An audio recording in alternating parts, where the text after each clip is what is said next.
Počul som, ako ste povedali, že keď budete všetku pôdu v povodí Trnávky obrábať vy, tak voda v Trnávke bude celý rok a nikdy nevyschne.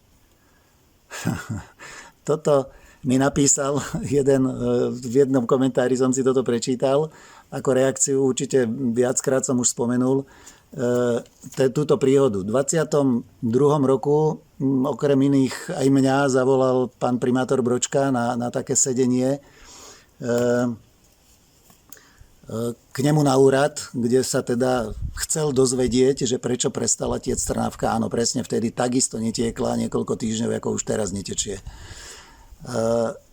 A teda keď sa dostala aj na mňa rad, lebo hlavné slovo tam mali práve tí, ktorí, teda som nepochopil, prečo tam pozval, pretože tam boli hlavne tí, ktorí mu začali tam trepať niečo o závlahách. To znamená tí, ktorí tú vodu z tej krajiny odčerpávajú a nie, ktorí ju tam dajú do tej vody alebo zabezpečia, aby tam bola.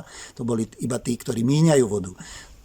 Takíto poradcovia určite nepomôžu tomu, aby v Trnávke voda tiekla. Takže to je len na margo toho stretnutia. No a ja som teda mu vtedy povedal, že s nadsázkou samozrejme, lebo pán primátor hovorí, že teda oni skupujú pôdu a teda ja neviem, Trnava už kúpila za jeho primátorovania neviem, či 800 alebo 1000 hektárov pôdy poľnohospodárskej, tak som povedal presne toto. Skúpte tú pôdu všetku, tuto v povodí Trnávky, ja neviem, kde to povodie začína, pri Dolných Orešanoch a na opačnej strane na severe môže začínať pri Dechticiach alebo pri Chťelnici, to ja neviem. A ďalej samozrejme dohovor. A keď sa všade v tom povodí, ktoré mimochodom to povodie je zhruba 400 km štvorcových, keď som si to tak na mape pozrel pravítkom, toľkoto krát toľkoto, ten trojuholník, tak som zistil, že je to zhruba 400 km štvorcových. Pán primátor, keď sa všade v lesoch tohto povodia bude hospodáriť tak, ako to robí Dušan Mikuš, ktorý tam mimochodom sedel tiež, u ňoho na Duchonke, kde sa hospodári tzv. Prírode blízkym spôsobom hospodárenia v lese. Choďte sa tam pozrieť, prosím vás, na exkurzie. Dušan už by mohol začať vyberať vstupné. Nech sa všetci idú pozrieť tam, že tam je to úplne iné. Aj dnes, v tomto období. Oveľa viac vody, vlahy v tom lese, v tých 10 000 hektároch, ktoré on obhospodaruje ako správca lesnej správy, pretože je tam oveľa viac vody, pretože robí systematické vodozádržné opatrenia.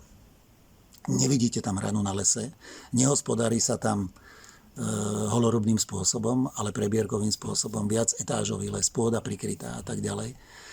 No a na poľnohospodárskej pôde, keď všetci budú hospodáriť tak, ako ja v Krakovanoch s mojimi kolegami, respektíve keď tam budú hospodáriť Krakovany, tak vám garantujem, že do 20 rokov zmizne tento úkaz, že Trnávka vysychá. Bude tiecť vždy. Bude tiecť vždy. Viete prečo?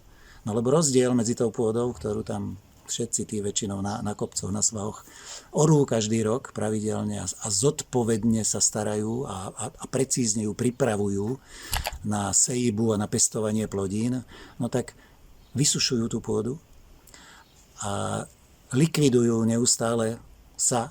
Pôda snaží obnoviť si pôdne pory, ale oni to vždycky tým náradím zlikvidujú, takže tá voda nemá kadiaľ siaknúť do tej pôdy. Človek nevie vytvoriť pory v pôde, to dokáže iba Pán Boh, alebo keď chcete, tak evolúcia, prirodzené evolučné procesy v tej pôde.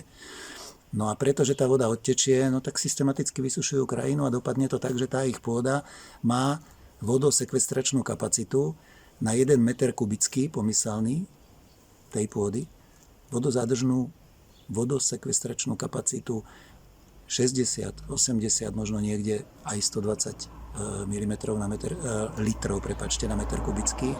Ale tá, ktorá je v lese u Dušana Mikuša, už vyše 20 rokov, obhospodarovaná prírode blízkym spôsobom hospodárenia, k prírode citlivým spôsobom hospodárenia, tak má kapacitu 400 až 500 litrov vody. A tá pôda v Krakovanoch, ktorá už je 15-16 rokov neoraná, 10-12 rokov hospodárená bez absolútneho zásahu, čiže v systéme no-till, dosiahne o ďalších 10 rokov, čiže celkové o 20 až 25 rokov, tiež tú vodosekvestračnú kapacitu toho lesa, tej lesnej pôdy u Dušana Mikuša.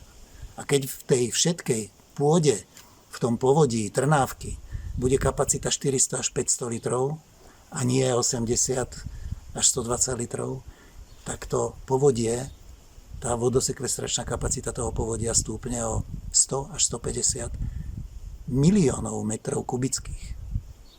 Možno 200 miliónov metrov kubických.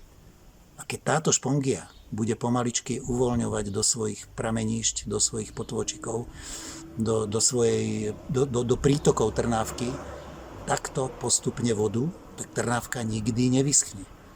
Alebo keď, tak to už sa budeme odtiaľto sťahovať.